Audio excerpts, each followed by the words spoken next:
Cher Terminal ES2, bonjour.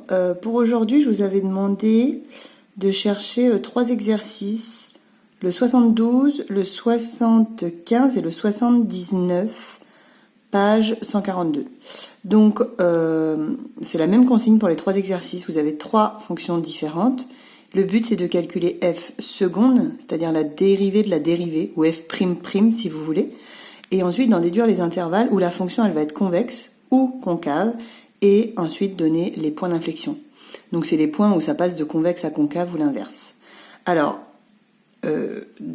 si vous avez regardé la partie de cours correspondante, la fonction elle va être convexe quand la dérivée seconde va être positive, et elle va être concave quand la dérivée seconde va être négative. Donc je vais commencer pour ces trois fonctions à calculer d'abord la dérivée, puis la dérivée seconde, c'est-à-dire prime prime.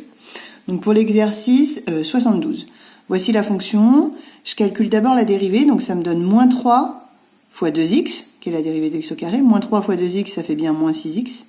Plus 6 fois 1, donc 6. Et moins la dérivée de 11, c'est 0. Donc comme dérivée, f', j'obtiens moins 6x plus 6. Et je redérive à nouveau pour obtenir la dérivée seconde. Ça me fait moins 6 fois 1 plus 0 comme dérivée, donc moins 6. C'est facile, le signe de moins 6, c'est toujours négatif. Donc pour x entre moins l'infini et plus l'infini, f seconde c'est négatif. Si f seconde c'est négatif, ça veut dire que f' va être décroissante.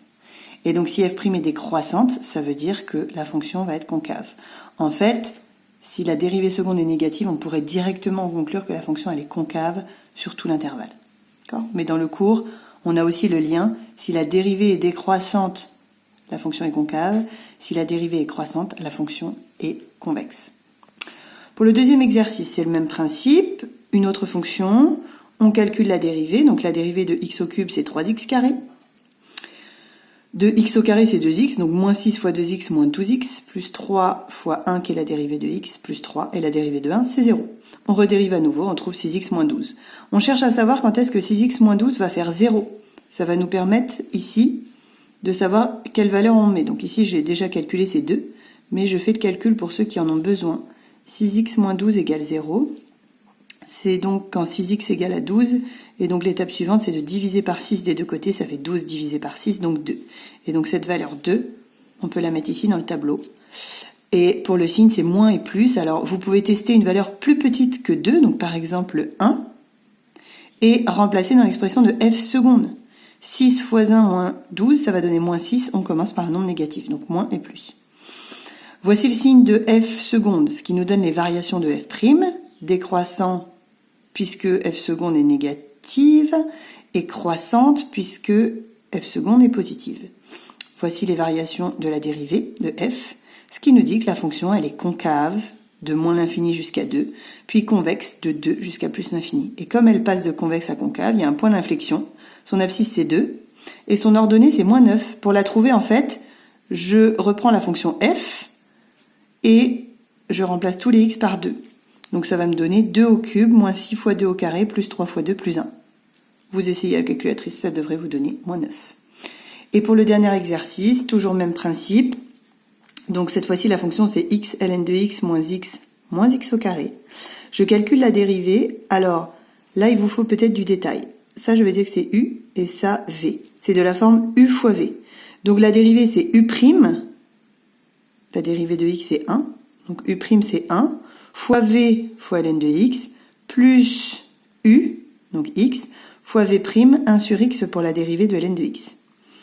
Ensuite, moins la dérivée de x qui est 1, moins la dérivée de x au carré qui est 2x. D'accord ? Donc en fait, toute cette partie, de là à là, c'est u' fois v plus u fois v'. Refaites-le tranquillement s'il y a besoin. Donc ça nous donne notre dérivée. J'ai simplifié ici parce que x fois 1 sur x, c'est égal à 1. Donc finalement ici, ça nous donne 1 moins 1. Donc ces deux éléments s'en vont.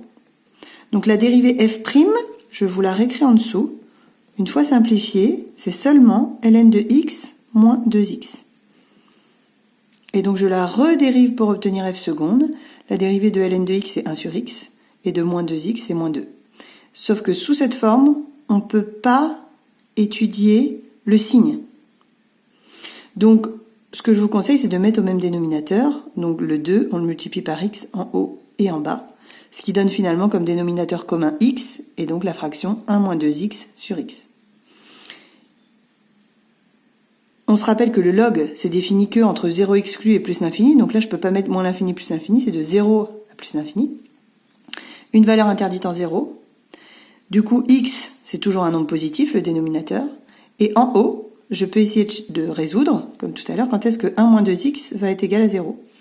C'est quand 1 égale 2x, et l'étape suivante, je divise par 2 de chaque côté, c'est quand x égale 1 demi, ou 0,5. Et donc cette valeur, vous pouvez la mettre en haut du tableau. Tester une valeur plus grande que 1,5, par exemple 1. Vous testez dans f secondes, ça va faire 1 moins 2 fois 1. Donc 1 moins 2 moins 1 et divisé par 1. En tout, ça fait moins 1.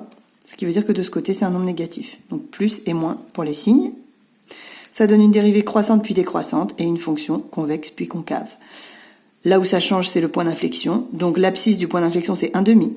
Et pour trouver l'image ici du point d'inflexion, 1,5, ln de 1,5 moins 3 quarts, j'ai repris la fonction f et j'ai remplacé le x par 1,5. Voilà pour ces 3 exercices. Bon courage pour votre correction. À bientôt.